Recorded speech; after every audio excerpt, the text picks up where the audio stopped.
Farzana Farzeen from India today. मेरा question अरमान और कृतिका आपके लिए है। आपका जो ये यूनिक रिलेशनशिप है, कहीं ना कहीं ये आपका क्लेम टू फेम है, चाहे वो आपके क्रिएटर जर्नी में हो या बिग बॉस में हो, पर कहीं ना कहीं लगता है कि ये आप लोग सिर्फ सेंशलाइज करने के लिए करते हो, क्योंकि पायल अब जाकर ये वीडियो बना रही है कि वो आपको डिवोर्स देना चाहती है और कृतिका ने उनके इनोसेंस का फायदा उठाया है।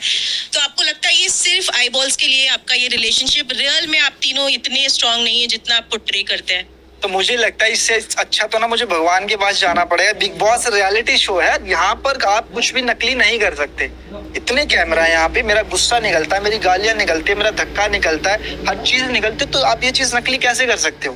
तो मुझे लग रहा है जो आपका सवाल है ना, आप इस पे थोड़ा सा सोचें, क्योंकि बिग बॉस एक रियलिटी शो है, यहाँ पे कुछ भी नकली नहीं है। इससे ज्यादा तो मैं कुछ प्रूफ दे ही नहीं सकता, बस ये बोलना चाहूंगा। मैं कह रही हूँ आपका रिश्ता सिर्फ ये आईबॉल्स के लिए, ये ऐसा कुछ वाला नहीं, ये बिल्कुल रियलिटी का रिश्ता है, इसमें कोई भी चीटिंग नहीं है और कोई भी आईबॉल नहीं। और आपको लगता है ये पॉलीगमस रिलेशनशिप, एक इलीगल रिलेशनशिप, एक नेशनल टीवी पे आप लोग जो प्रमोट कर रहे हैं, ये सही है? मैं कहना चाहूंगा, देखो क्या कि मैंने तो दुनिया के सामने रख दिया, पर कुछ लोग ऐसे हैं जो अपनी वाइफ को घर रख के बाहर रिलेशनशिप चल रहा होता है, उसके बाद घर आते हैं, वाइफ को पीटते हैं, बहुत सारी ऐसी चीजें करते हैं जो दुनिया को पता भी नहीं है। पर फिर मैं हिम्मत थी, मैं सामने लेके आया हूँ और उस चीज को मेरी वाइफ ये भी एक्सेप्ट करती है, पायल भी करती है। उसके बाद दुनिया क्या सोचे मुझे फर्क नहीं पड़ता। हेलो, मेरा नाम पूजा नवाते है, मैं फिल्मी ज्ञान से हूँ। मेरा सवाल अरमान और कृतिका के लिए है। जी।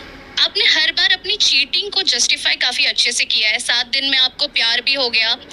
कृतिका, जब विशाल ने कमेंट पास किया आपको काफी गुस्सा आया। अरमान, आपने तो थप्पड़ मार दिया। लेकिन जब खुद की बीवी है, जब वो शादीशुदा है और आपको 7 दिन में प्यार हो रहा है, तो किस तरीके का आप इन्फ्लुएंस सेट कर रहे हो ऐसे बड़े रियलिटी शो पर आकर? और आपके पास खुद का मुद्दा नहीं होता है कृतिका, कि हर बार आप वेट करते हो कि अरमान आपके लिए मुद्दा ढूंढ के लाए? तो देखो, ये जो हमारी रियल स्टोरी है ना, इस 7 दिन में प्यार, वो ऑलरेडी सबको पता है। मैं इस रियलिटी शो में आई थी तो यहाँ पे जितने भी लोग हमें नहीं जानते थे, मैंने सबको बताया। और हम तीनों इस शो में आए थे कि हम तीनों अपना प्यार लोगों को दिखा सके, क्योंकि बाहर ना बहुत सारे लोगों के क्वेश्चन होते हैं कि आप तीनों जो साथ में रह रहे हो, क्या वो सच है? क्या वो सच में आप तीनों साथ में रहते हो? तो हम लोग इसलिए इस शो पे आए थे ताकि लोगों को ना ये चीज क्लियर होए कि हम तीनों साथ में रहते हैं। बाकी जो मुद्दे वाली बात है, आप थोड़ा सा और क्लियर करके प्लीज। मैं बता देता हूँ मुद्दा क्या होता है ना, कि अब सोचो विशाल था, उसमें कृतिका ऐड थी। उसके बाद दूसरा मुद्दा हम ले लेते हैं, जब शिवानी ने डिसीजन लिया था कृतिका को पीछे कर दिया और सना मकबूल को आगे कर दिया, उस मुद्दा भी ऐड ऑन था। उस चीज के लिए जब ये रेस वाली बात हुई थी, शिवानी संचालक थी, शिवानी ने बोला कि कृतिका तुम हार गई हो और सना चली गई, तो उस मुद्दे में पहले मैं बोली थी। जब मैंने बोला उसके बाद मेरी उससे बातचीत हुई, तो वहां से विशाल बोलने लग गया। जब विशाल बोलने लग गया तो अरमान जी आ गए। तो ऑटोमेटिकली क्या होता है, जब आप एक हस्बैंड वाइफ होते हो और आप एक शो में आते हो, तो अगर वाइफ की बात होती है, हस्बैंड बोलते हैं, हस्बैंड की वाइफ होती है, तो वाइफ बोलती है कि एक ना नॉर्मल चीज है। जब हम यहाँ पे रहते हैं ना, तो आगे से कोई अगर बोल रहा होता है, तो ये ऑटोमेटिकली अंदर से ये चीज आती है कि हस्बैंड वाइफ एक दूसरे के लिए तो वो स्टैंड लेते हैं। और मुझे जस्टिफाई करते हुए हमेशा नजर आए हो। चीटिंग में आप बताओ क्या किया हमने चीटिंग में से? आपको एक कमेंट से इतना बुरा लगा, आप शादीशुदा थे, फिर भी 7 दिन में प्यार हुआ। चीटिंग इज अ चॉइस होती तो छोड़ देता ना मैडम, साथ थोड़ी रखता। मैं तो ये को छोड़ देता, मैं इससे शादी कर लेता, रखा तो दोनों को ना। तो हर चीज ना अलग अलग होती है। मेरे रिश्ते अलग हैं और किसी के अलग हैं। मैं अपने रिश्तों को अच्छे से चला रहा हूँ, कुछ लोग नहीं चला रहे, तो वो अपनी अपनी लाइफ होती है।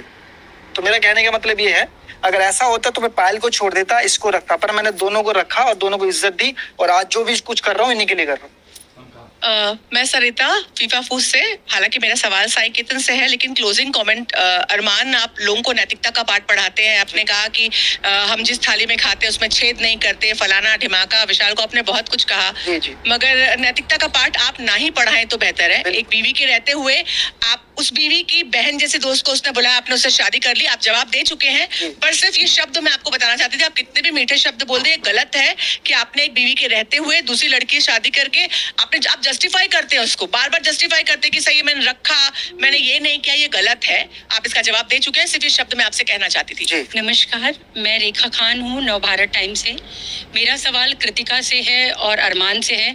अरमान, इतनी देर से हम सुन रहे हैं और हमने देखा, आप बार बार कह रहे हैं कि मैं इसको भी रख सकता हूँ, उसको भी रख सकता हूँ। बहुत गलत है। आपने सबसे पहले तो पायल की मजबूरी का फायदा उठाया, जितना हमने देखा, तो उसके लिए आप गलत हैं। आप उसको किसी जन्म में उसको आप जस्टिफाई नहीं कर सकते हैं। और कृतिका, हमने एक कहावत सुनी है ना कि डायन भी 7 घर छोड़ करके वार करती है। तो आपने तो मतलब अपने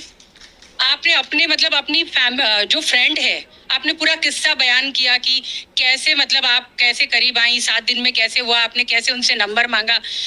तो कहते ना वो कहावत को भी आपने एकदम सच कर दिखाया कि औरत औरत की दुश्मन होती है।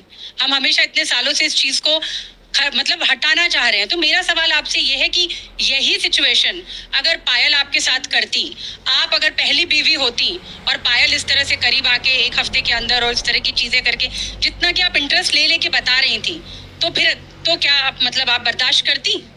तो सबसे पहले तो मैं ये बात बोलूंगी कि हम एक रियलिटी शो में जो चीजें बाहर है वो मैं बाहर भी अपने ब्लॉग से बता चुकी, तो मैं इधर आके ना लोगों से झूठ नहीं बोलना चाहती थी। जो चीजें हैं मैंने वो बातें करी, और ठीक है मुझे प्यार हुआ, मैं मानती हूँ मुझे प्यार हुआ, और हर किसी को प्यार होता है, और अरमान जी ने मेरा साथ दिया, और पायल का जो इस चीज के अंदर पूरा का पूरा हाँ था, मतलब पायल ने हाँ करी तभी ये शादी हुई, तभी ये चीजें आगे बढ़ी। तो भाई ये जो चीजें ये हमारी पर्सनल है, हम तीनों की अंडरस्टैंडिंग है। और जो आप बोल रहे हो ना कि डायन ये सब, तो भाई ठीक है, ये मानती हूँ ये चीजें होती है, बल्कि मैं यही बात बोलूंगी कि सबसे इंपॉर्टेंट होती है अंडरस्टैंडिंग, जो कि हमारी है। और चीजें बहुत ज्यादा खराब हो चुकी थी, मैंने सुसाइड करी, मैंने अपनी चीजें खराब की, मैंने मरने की कोशिश करी। एक ऐसा टाइम आ गया था कि हम तीनों अलग हो चुके थे, मैंने रिश्ता खत्म करने की कोशिश करी। मैंने ये टाइम भी देखा कि मैं इनकी लाइफ से अलग हो जाऊं, पायल हमारी लाइफ से अलग हो जाए, हम तीनों अलग हो चुके थे। अलग होने के बाद मुझे फिर एंड में ये चीजें समझ आई कि हाँ मैं नहीं रह सकती ना इनके बिना। आप अभी भी मेरे सवाल का जवाब नहीं दे रही है। मैं कह रही हूँ कि अगर आपके साथ पायल ऐसा करती तो आप बर्दाश्त करती? बस मेरा सवाल इतना है, बाकी आपकी पूरी कहानी तो पूरी दुनिया जानती है। तो देखो चीजें जब होती तब की तब मैं देखती, बाकी जो पायल ने किया वो बहुत मुझे पता है पायल ने सही किया है, और मैं अगर पायल की जगह होती तो मैं भी यही करती। Thank you. अरमान जी आप मेरे में जरूर बोलना। वैसे तो कॉन्ग्रेचुलेशंस आप सभी को, आप आ गए हो फिनाले वीक में। मैं आप दोनों को कहना चाहूंगा, चिट भी मेरा पट भी मेरा, ये कैसा गेम हो रहा है? 7 दिनों के भीतर आपकी बहन सी दोस्त का पति आपको शादी के लिए प्रपोज करता है, तब आप इनसिक्योर नहीं होती हैं, और एक लड़का आपको सुंदर बुलाता है तो आप अनसेफ फील करने लगती हैं, और आप इस कमेंट पर जाकर थप्पड़ मार देते हो, और आप खुद सना सुल्तान को हाइट शेम करते हो, बॉडी शेम करते हो, फेस शेम करते हो। उसने भी एक सिंगम शॉट बजा दिया होता तो क्या करते आप? शायद आपने मैं बता देता हूँ, शायद आपने ध्यान से नहीं सुना था। वो बॉडी शेमिंग नहीं थी। पहली नंबर तो जब वो यहाँ पे कर रही थी उसको डिस्टर्ब करना था, ठीक है, शीशो वाला। उसमें मैंने बोला अगर तू हिल उतार दोगी तो ये बोलेंगे बच्चा किसका है। सर इसे ही बॉडी शेमिंग कहते हैं सर। चलो आपको लगता होगा उस टाइम उसको डिस्टर्ब, आपको कितने जन को लगता है? सबको वही लगता है, वही बॉडी। चलो सबको लगता है, चलो सबको लगता है, ठीक है। और यहाँ पे वो उससे पहले वो मुझे डिस्टर्ब कर रही थी, ठीक है, मैं उसको डिस्टर्ब कर रहा था। और उसके बाद मैंने बोला अगर तू मेकअप उतार देती होगी तो क्या घर वाले पहचान जाते तुझे? हाँ, ये बोला था। शेमिंग में आता है सर मुझे, चलो उसके लिए मैं माफी चाहता हूँ। मैंने ये बात उसको भी बोली थी, अंदर भी बोली थी। हाँ, लेकिन आपने सुल्तान से उस वक्त माफी नहीं मांगी? नहीं, अंदर जब मेरे सामने आई थी और अगर बात, वो थप्पड़ मार देती तो क्या जस्टिफाई होता ही है? कर लेते सर।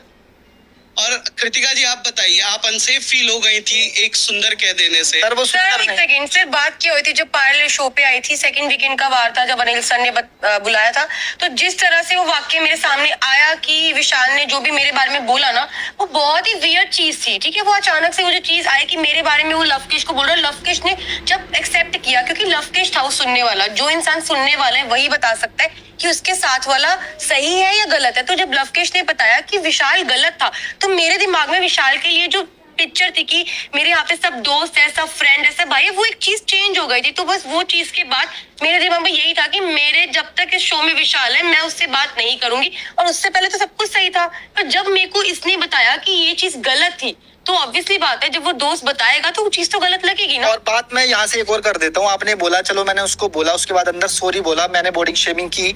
और जो रोज मुझे यहाँ बोला जाता है थुलथुला, इसको पढ़ना लिखना नहीं आता, मेरे सामने तो कोई नहीं है सॉरी। 8वीं फेल, ये 8वीं फेल बोला, जैसे सना सुल्तान मुझे बोलती है थुलथुला, इसको मैसेज पढ़ना नहीं आता, या फिर उसने तो नहीं बोला सॉरी, मैं लड़का था ना।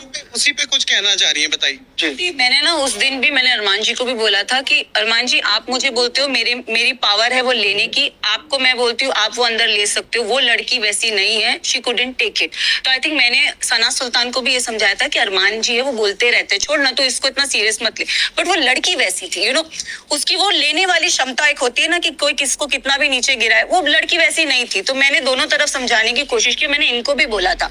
और रही बात मुझे विशाल वाले टॉपिक पे बोलना है, विशाल ने डे 1 से भाभी को मुंह पे बोला है, भाभी आप कितनी क्यूट हो, कितनी सुंदर हो, तब इनको अनसेफ फील नहीं हुआ। After that incident she started feeling unsafe. एक सेकंड, किसी को सामने, आप मेरी बात समझे, किसी को सामने बोलना, अब रणवीर जी भी अगर मुझे सामने से तारीफ करे कि कृतिका बहुत अच्छी लग रही है, वो बात एक अलग है, पर वो अपने दोस्त को कान में बोल रहा है और उसका दोस्त मुझे आगे से बोल रहा है, एक मिनट मुझे बोलने दीजिए, ये बात गलत है। सेकंड की ये बात गलत है, आप समझिए ना। और उसके बाद वो गिल्टी मानता है, और जब ये बात पायल मुंह पे बोलती है तो वो कहता है ओ यार शिट, मेरा भेद खुल गया। उसने ये भी बोला मुझे, आई एम रियली सॉरी भी बोला, आप समझिए। अब मैं साई को बोल रही हूँ कि साई तुम अच्छे लग रहे हो, ठीक है, और मैं रणवीर जी के कान में साई के लिए कुछ अलग बात बोल रही हूँ। रणवीर जी बोले कि कृतिका का तेरे लिए बोलना गलत था, तो ऑब्वियसली बात है ना, साई यही सोचेगा ना कि गलत था। आप समझिए, सामने बोलना और कान में बोलना, और जिसको तुम कान में बोल रहे हो उसका दोस्त एक्सेप्ट कर रहा है कि वो गलत है, इन दोनों में फर्क है।